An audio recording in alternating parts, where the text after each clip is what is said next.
Hey everybody, welcome back to the Post Frame Podcast. In today's episode, we're talking about 4-foot on center buildings.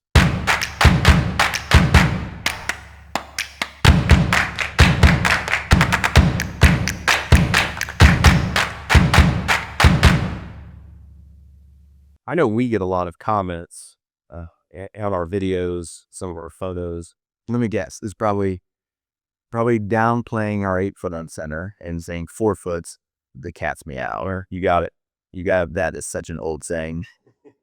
My kids would be like, "Dad, that is ridiculous." Obviously, a lot of people have graduated away from that. Right. So that's kind of what I want to hit on today.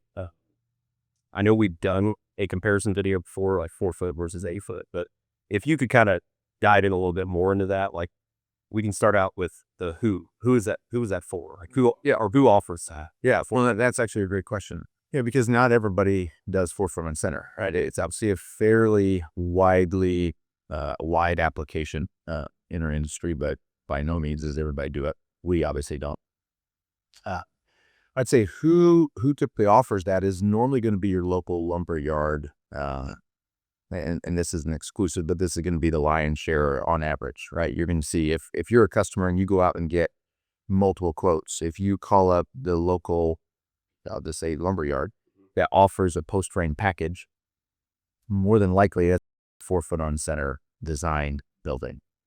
You also see a lot in Amish provided buildings. And again, the Amish and local lumberyard, those are almost synonymous because typically when you get an Amish provided building, it's an Amish crew, right? A family or a set of guys or whatever it is that are going to come build it, but they're getting that package, they're getting that set of materials from a lumberyard. More than likely. You've got one pretty large material provider by way of Graber. They're a fairly good sized name. They're regional. They're not national by any means, but they're probably one of the larger material suppliers that design their buildings 4-foot on center. Okay. And so you're typically in those settings, those suppliers typically don't have an engineer on staff.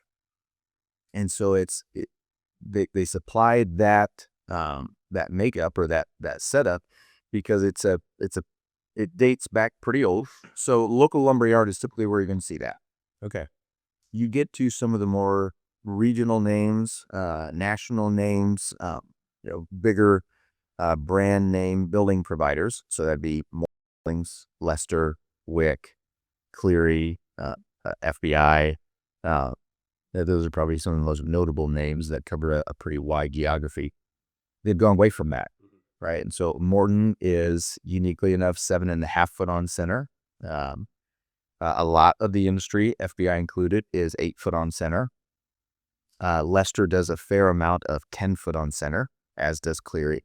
And there's different reasons for that. But most of the bigger names, I would even say a little bit more sophisticated builders have moved away from the 4-foot on center. My goal in this conversation was to hopefully highlight when someone's thinking about a building, knowing who you're going to call and what likely setup they have, right? You call a local lumberyard, you're likely going to get a 4-foot on center building versus a brand name building that has graduated up and away from that.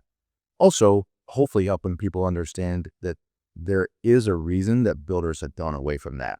And there's some real lifetime structural integrity reasons for you don't own a building for a year or two and trade it in like you do a car. You own that thing as long as you own the building, or heaven forbid a tornado takes it out or you move. So there's some real issues we've seen owning a 4-foot on center building for the lifetime of that structure.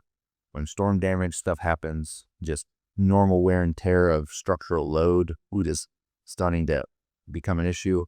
And so hopefully I've maybe poked a bit at that misnomer or that misconception that my 4-foot on center quote or potential building is going to be more structurally sound than the 8-foot. Yeah, because it's just not true. All right, Blair. Well, thanks for stopping by again. I appreciate it. Awesome. All right, you did. Thank you.